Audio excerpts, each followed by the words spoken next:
jaza.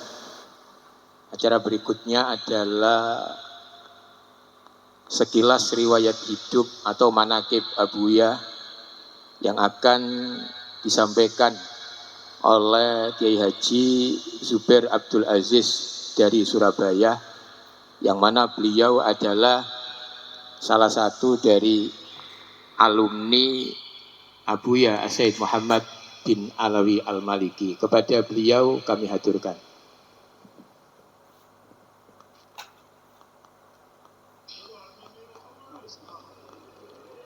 Bismillahirrahmanirrahim. Assalamualaikum warahmatullahi wabarakatuh. Alhamdulillah wassalatu wassalamu ala Rasulillah Sayyidina Muhammadin ibni Abdillah wa ala alihi wa sahbihi wa man wala wala hawla wala quwwata illa billah. Amma ba'd, faqad qala Allah subhanahu wa ta'ala fi kitabihil aziz: Ala inna awliya Allahi la khawfun alaihim wala hum yahzanun alladhina amanu wa kanu yattaqun.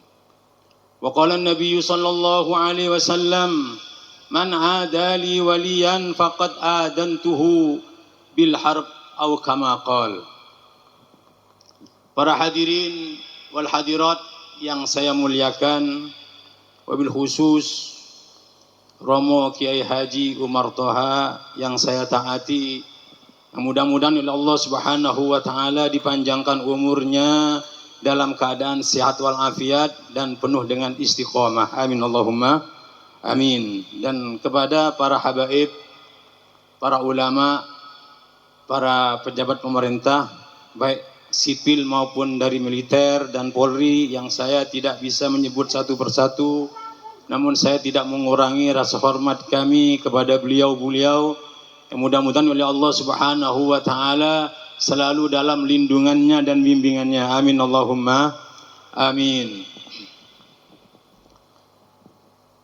Sebelum saya menyampaikan tentang manaqib Abuya Sayyid Muhammad bin Alawi bin Abbas Al-Maliki, sedikit saya ingin menyampaikan hadis Nabi Muhammad sallallahu alaihi wasallam yang diriwayatkan oleh Al-Imam Malik ibn Huwairits radhiyallahu taala anhu.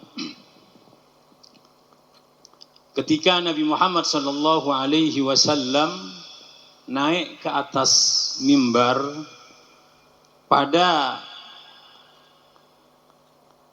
tahapan pertama, pinjakan kaki yang pertama, Nabi Muhammad sallallahu alaihi wasallam mengucapkan amin. Naik pada derajat yang kedua dari mimbar tersebut, Nabi Muhammad juga mengatakan amin. Naik ke undakan yang ketiga, Nabi Muhammad juga mengatakan amin. Sahabat bingung, ini ada apa? Nabi Muhammad naik ke mimbar baca amin 3 kali. Bingung para sahabat, ada apa ini? Bertanya kepada Rasulullah, ada apa ya Rasulullah? Kok Anda sampai mengatakan amin 3 kali ketika naik mimbar? Apa kata Nabi Muhammad sallallahu alaihi wasallam? Tadi saya didatangi oleh Jibril. Jibril tadi bilang kepada saya, barang siapa yang masuk bulan Ramadan, barang siapa yang menemukan bulan Ramadan, tapi dia keluar dari bulan Ramadan, dosanya tidak diampuni, maka orang tersebut termasuk orang yang jauh dari rahmat Allah Subhanahu wa taala. Orang tersebut termasuk orang yang celaka. Apa kata Nabi Muhammad? Amin. Jadi kesempatan ini mumpung kita belum keluar dari bulan Ramadan, gunakan sebaik mungkin, perbanyak istighfar kepada Allah, perbanyak ibadah kepada Allah, perbanyak membaca salawat kepada Rasulullah Muhammad sallallahu alaihi wasallam. Wabil khusus di 10 terakhir ini, agar kita nanti benar-benar mendapatkan Lailatul Qadar, keluar dari bulan Ramadan, kita dosa-dosa kita diampuni oleh Allah Subhanahu wa taala. Yang kedua, Nabi Muhammad kenapa kok bilang amin? Kata Jibril bilang kepada saya, barang siapa yang menemukan yang masih nututi dua orang tuanya atau salah satu dari dua orang tuanya, kok anaknya tersebut masuk neraka, berarti dia termasuk orang yang celaka, termasuk orang yang dijauhkan dari rahmat Allah Subhanahu wa taala. Oleh karena itu, mumpung bagi yang masih punya orang tua, mumpung masih ada orang tua, ayo cari ridhonya, ayo cari surga. Kalau perlu cuci kakinya dan diminum. Cuci kakinya dan minum, minta ridhonya Allah, minta ridhonya kedua orang tua. Dan insya Allah bagi yang mampet rizkinya, bagi yang sulit urusannya, cuci kedua kaki orang tua, minum, minta pada Allah, ya Allah mudahkan segala urusan saya ya Allah, insya Allah akan terkabulkan. Tapi tidak ada kata terlambat. Meskipun kedua orang tua kita sudah meninggal, tetap kita harus minta ridhonya kepada Allah. Selalu kita doakan setiap habis sholat, Rabbighfirli wali walidayya warhamhuma kama rabbayani shaghira. Agar kita tidak menjadi orang yang celaka, agar kita tidak menjadi orang yang dijauhkan oleh Allah dari rahmatnya. Tidak ada terlambat sebelum kita wafat. Masih ada kesempatan untuk mencari ridhonya kedua orang tua, meskipun orang tua kita sudah meninggal. Yang ketiga, kenapa Nabi Muhammad SAW mengucapkan amin? Kata Jibril, ya Muhammad, siapapun orangnya, jika engkau disebut di sisi dia, tapi dia tidak membaca sholawat, orang tersebut termasuk orang yang celaka. Katakan Muhammad amin. Amin. Artinya, kita mempunyai kesempatan untuk lebih dekat lagi kepada Nabi Muhammad SAW dengan cara membaca sholawat kepadanya.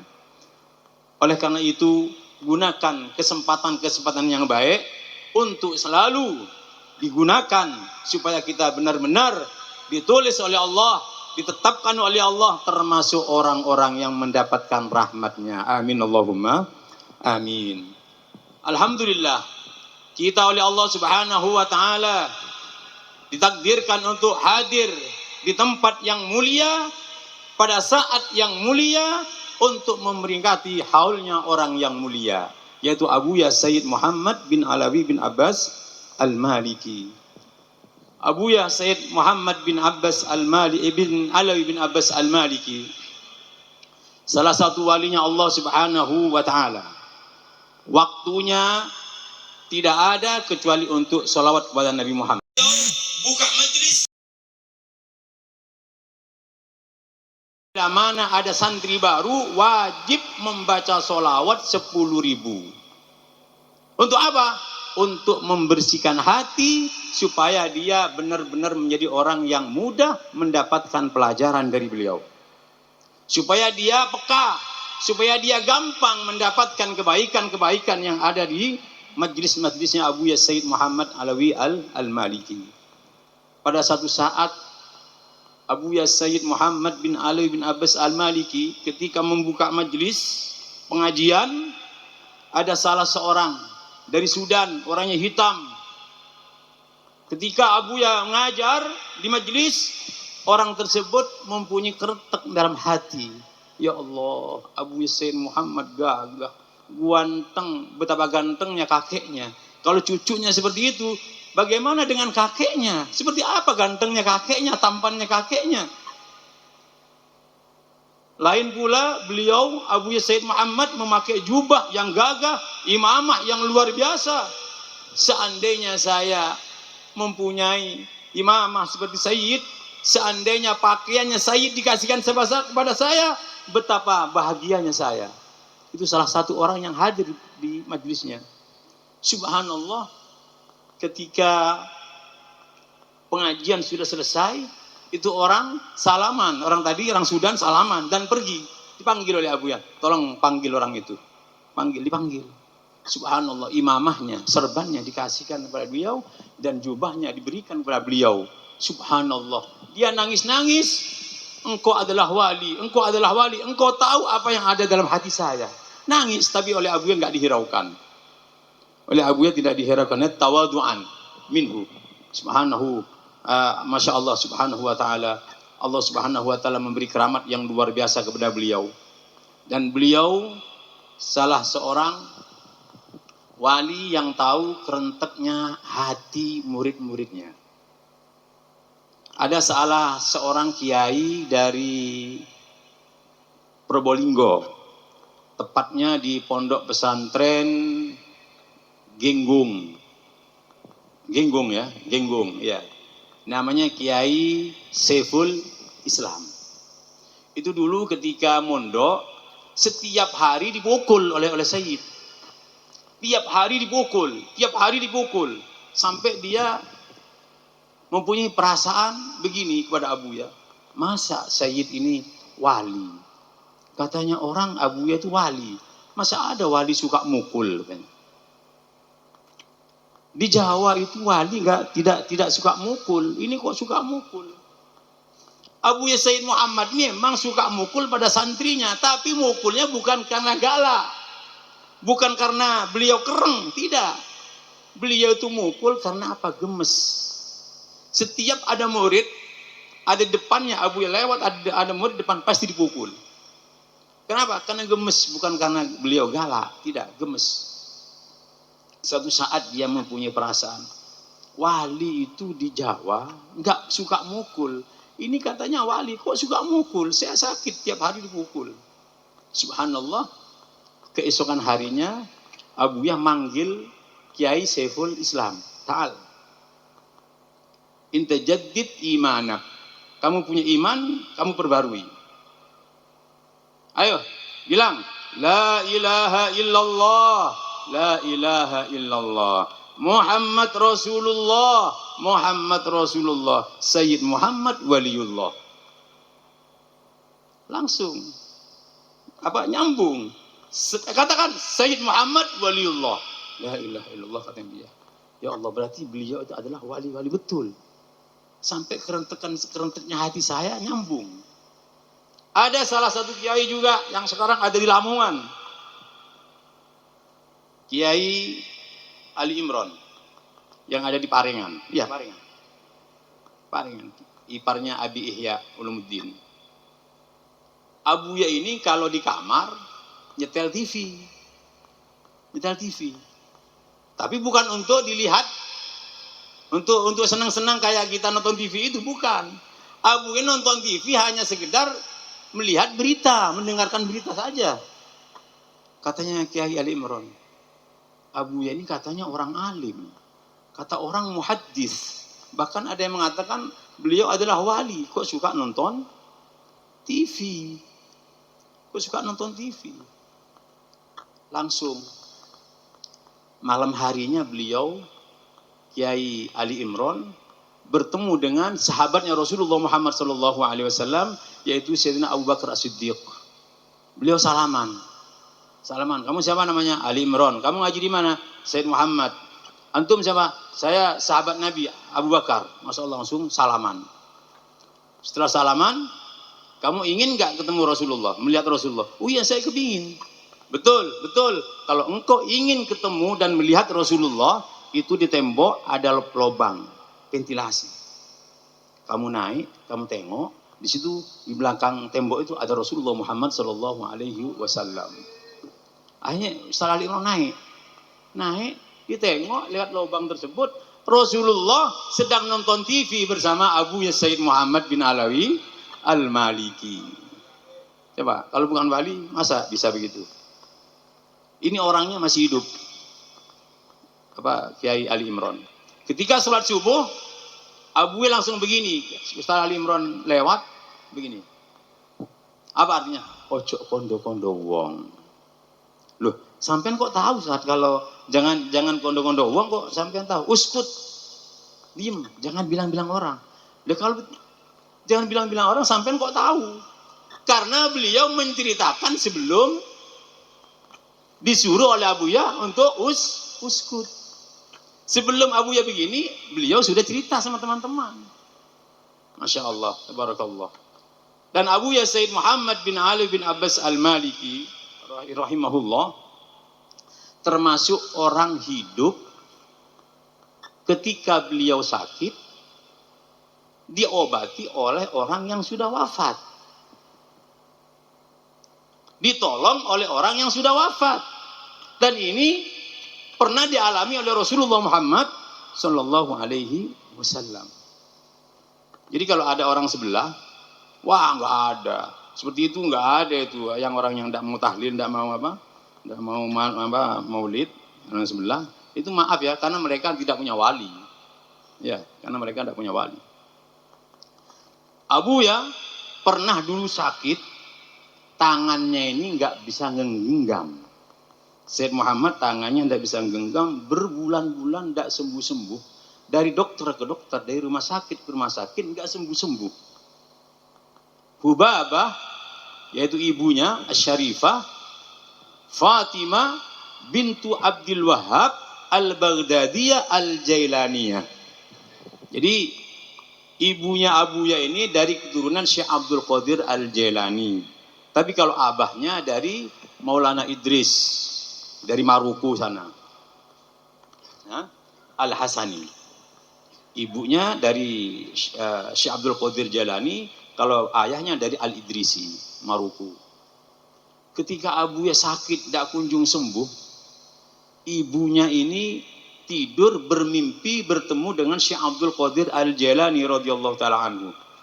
Dalam mimpinya Syekh Abdul Qadir bilang, "Wahai putriku, wahai cucuku, cucuku Muhammad katanya sakit nggak sembuh-sembuh, berobat kemana-mana nggak sembuh-sembuh.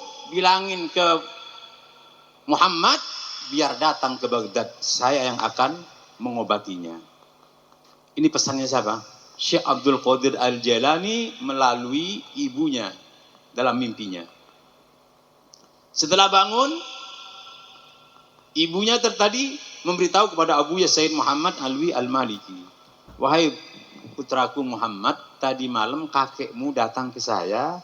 Kalau kamu ingin cepat sembuh, kamu suruh datang kemana? Ke Baghdad." Bingung Abuya Sayyid Muhammad. Abuya ini tidak pernah ke Baghdad. Nanti saya kalau ke Baghdad harus ketemu dengan siapa? Subhanallah.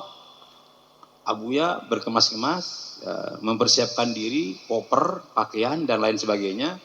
Kemudian istrinya bertanya, yaitu ibunya Abuya Ahmad bertanya, "Wahai suamiku, kamu akan kemana?" "Saya tidak kemana-mana, saya hanya pergi dekat saja." "Kemana?" "Ya di Arab ini." Ya udah, istri yang solehah tidak perlu ngejar. Kalau suaminya nggak nerangkan, ya udah nggak ngejar. Pergi ke kamar, istrinya Abuya tadi ketiduran. Subhanallah, didatangi oleh Syekh Abdul Qadir Al-Jalani dalam mimpinya.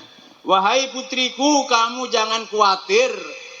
Suamimu akan datang ke Baghdad untuk menjumpai saya, untuk berziarah kepada saya. Kamu jangan khawatir. Sampaikan salam saya kepada Muhammad, suamimu, nanti yang jemput namanya Thariq Al-Hakami." Kata siapa? Kata Syekh Abdul Qadir Al-Jailani. "Nanti yang jemput suamimu Thariq Al-Hakami." Bangun. Setelah bangun langsung menjumpai suaminya, yaitu Abuya. "Wahai suamiku, ada salam dari Syekh Abdul Qadir Al-Jailani." Memang kenapa? "Kamu jangan bingung kalau nanti nyampe di Baghdad." "Loh, kamu tahu?" "Iya, saya dikasih tahu Syekh Abdul Qadir Jalani kalau engkau akan ke Baghdad." "Terus bilang apa?" "Nanti yang jemput Anda adalah Thariq Al-Hakami." Subhanallah. Abu bingung. Kalau nggak salah Abu ngajak Ahmad Musa, kalau nggak salah, ke Baghdad. Kemudian Thariq Al-Hakami yang ada di Baghdad itu mempunyai rencana untuk pulang ke desanya di Mausil. Mausil itu di ujung paling utara Irak. Mau pulang ke Mausil karena ada urusan pernikahan keluarganya. Ketika beliau ingin pulang, beliau saat tidur didatangi oleh Syekh Abdul Qadir Al-Jailani radhiyallahu taala anhu. Apa kata Syekh Abdul Qadir Al-Jailani? Ya Tariq, kamu jangan pulang.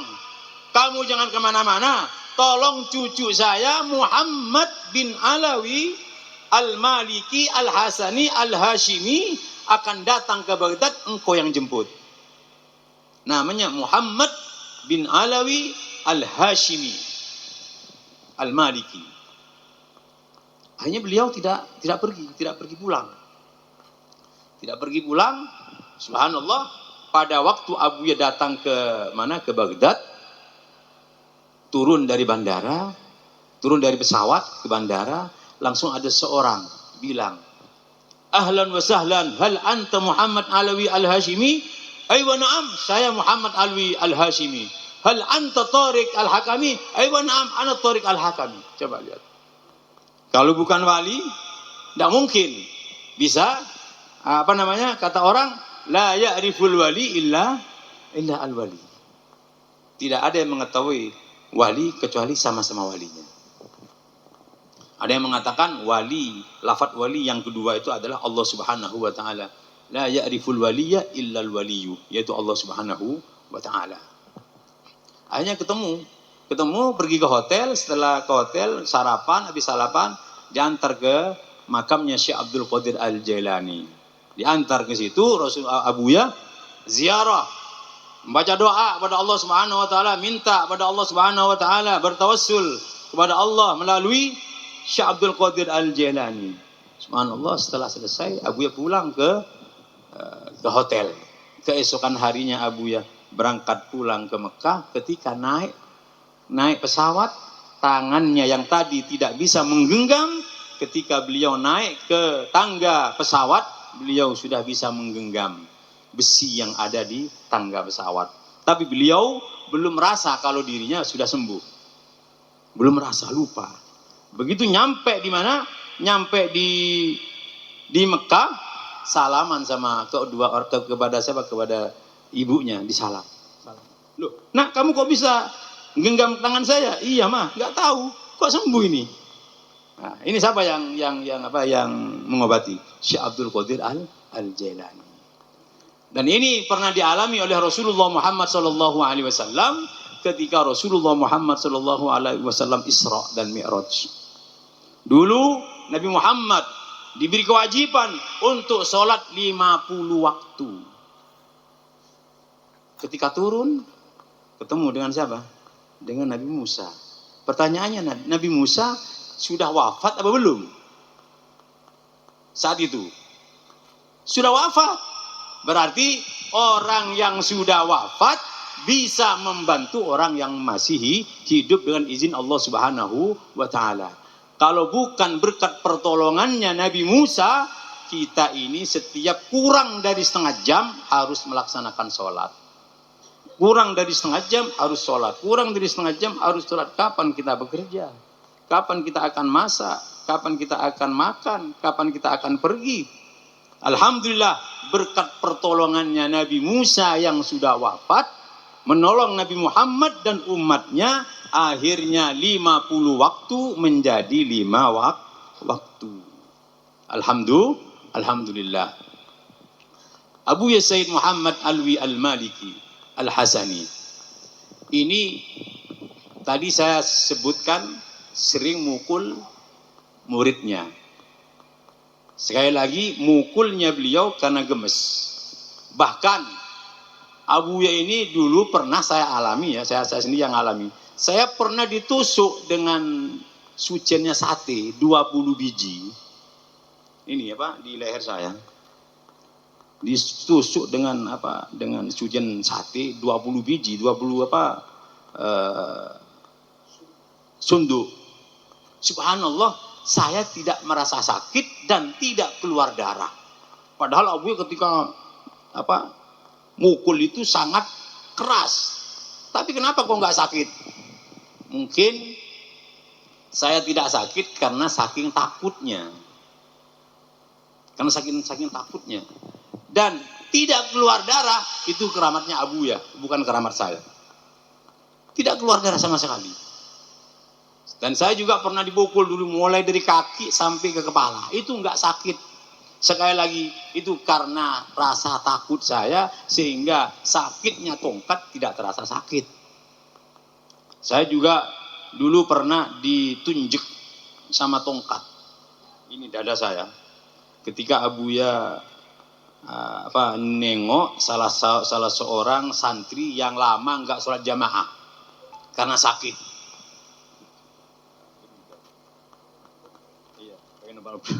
Ketika sakit lama enggak jamaah, didatangi oleh Abuya di satu kamar. Ketika Abuya masuk kamar ada saya. Abuya itu kalau ketemu murid pasti mukul. Langsung Abuya ambil tongkatnya ini diginikan ke dada saya. Sampai saya keluar suara. Begitu, saking sakitnya, saking kerasnya. Kalau sakit enggak, saking kerasnya. Langsung saya lari. Kata teman, kalau Abuya mukul santri, kamu cepat lari. Kalau enggak, kamu habis. Langsung lari saya. Ketika saya lari, Abuya pergi kemana? Pergi ke kamar. Abuya bilang, mungkin Abuya pikiran, jangan-jangan ada apa-apa dengan Zubair tadi itu. Dipukul sampai bunyi, begitu. Coba panggil Zubair. Utusan dari Abuya datang ke kamar, Zubair nggak ada. Saya lagi keluar beli sarapan untuk santri-santri. Karena tugas saya itu menyiapkan makanan untuk santri-santri. Urusan dapur saya semuanya, urusan dapur saya. Saya beli roti dan halawa, datang ke Abuya tadi utusan. Abuya, Zubair agak ada, keluar. Pokoknya Zubair bila mana datang, suruh masuk meskipun saya sedang tidur. Khawatir mungkin. Lama 1 jam saya datang, ada teman, Zubair, kamu sama Abuya dipanggil, cepat sekarang. Meskipun Abuya tidur, kamu masuk ke kamarnya. Saya masuk, saya pegang kakinya. Abuya langsung tahu, Zubair, Abuya.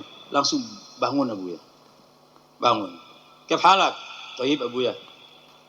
Kamu baik? Baik Abuya. Enggak ada apa-apa? Enggak ada apa-apa Abuya. Langsung tangannya Abuya begini ke saya. Gini. Saya enggak paham. Apa maksudnya? Apa maksudnya Abuya? Ente sawi kita, kamu juga begini kata Abuya. Saya juga buat begini. Terus akhirnya sama Abuya didekatkan terus dibengkongkan. Ayo, jur, tarik, plus, balas Abuya. Ayo roh. Apa maksudnya? Kata teman, damai. Oh, damai. Ya Allah, saya baru tahu cara begini damai. Baru tahu saya. Tahu dari Abuya.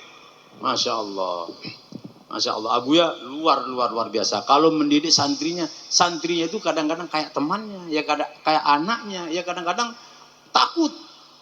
Santri takut, tidak berani menghadap mukanya ke Abuya. Begini terus.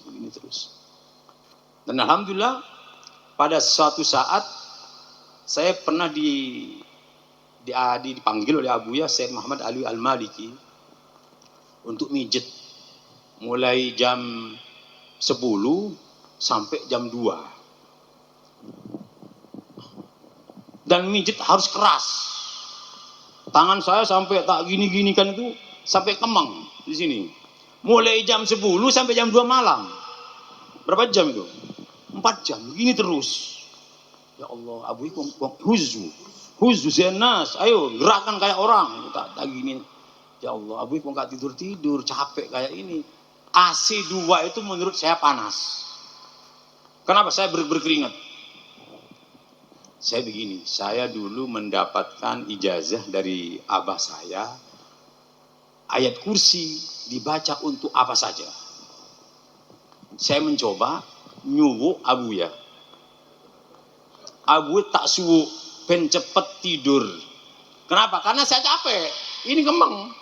Tak bacain ayat kursi. Allahu la ilaha illa huwal hayyul qayyum. Tak selesai, tak sepul. Biar cepat tidur. Allahu la ilaha illa huwal hayyul qayyum. Sampai selesai. Ya Zubair, ayo akra. Ayo baca. Duh, tahu kalau saya baca. Baca, ayo baca. Baca apa kamu? Ayat kursi, tambah lagi. Apa lagi? Salat Fatihah, Bu. Ayo baca yang banyak. Besoleh niyatak. Ya Allah. Ente baca tapi niat kamu benahi. Kenapa? Karena niat saya biar Abu ya tidur. Tetapi soleh niyatak katanya. Subhanallah. Jadi kerenteknya murid itu tahu. Masya Allah. Dan juga saya pernah disuruh mijet di Medina pada musim dingin. Dingin sekali. Suruh mijet oleh Abu ya. Mulai jam 12 sampai jam setengah 3. Tak tahunya beliau itu berdiri. Bangun. Waalaikumsalam. Sambil mengucapkan waalaikumsalam. Itu di Medina. Waalaikumsalam. Naam. Marhaba. Naam. Marhaba. Terus waalaikumsalam warahmatullahi wabarakatuh. Setelah itu beliau tidur kembali. Enggak lama kemudian bangun. Ya Zubair, gawim li Habsyi. Tolong bangunkan Ali Habsyi. Khali yu'abbis sayyarah, biar dia nyiapkan apa? Mobil. Langsung saya turun, Ali, bangun. Abuya suruh siapkan mobil. Abuya mau pergi. Itu pada kurang lebih jam setengah 3 malam. Ketika Abuya saya naik lagi, Abuya saya bangunkan, saya antar ke toilet. Beliau wudhu, habis wudhu saya pakaikan jubah, saya pakaikan imamah, saya pakaikan sandal, saya turun, langsung naik mobil. Kemana naik mobil? Langsung ke Raudhah, langsung ke Masjid Nabawi ke Raudhah. Beliau langsung berhadapan dengan Rasulullah Muhammad SAW mengucapkan Assalatu wassalamu alaika ya jaddi ya Rasulullah, assalatu wassalamu alaika ya Rasulullah. Terus selesai, Abuya duduk di Raudhah.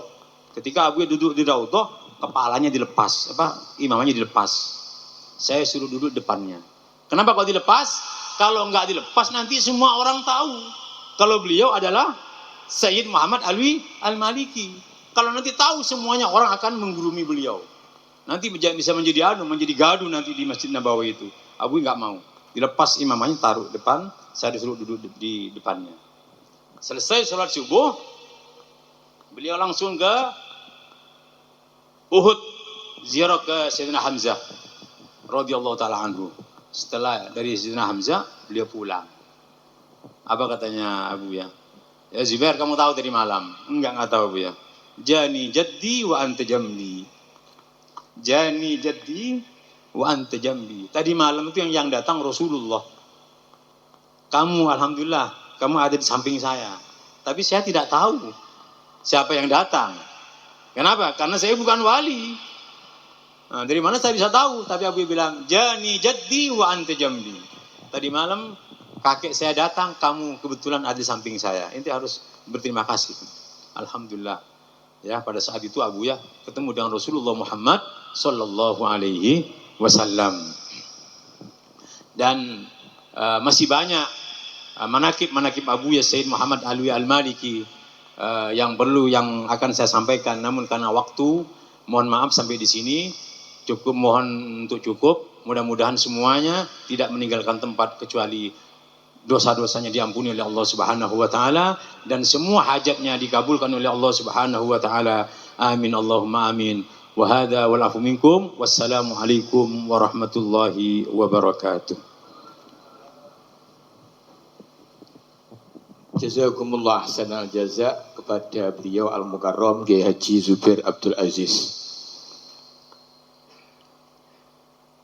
Mudah-mudahan dengan sekilas riwayat hidup Abuya yang telah beliau sampaikan menambah kecintaan kita kepada Abuya dan juga kepada segenap para ulama dengan meninggikan derajat-derajat beliau.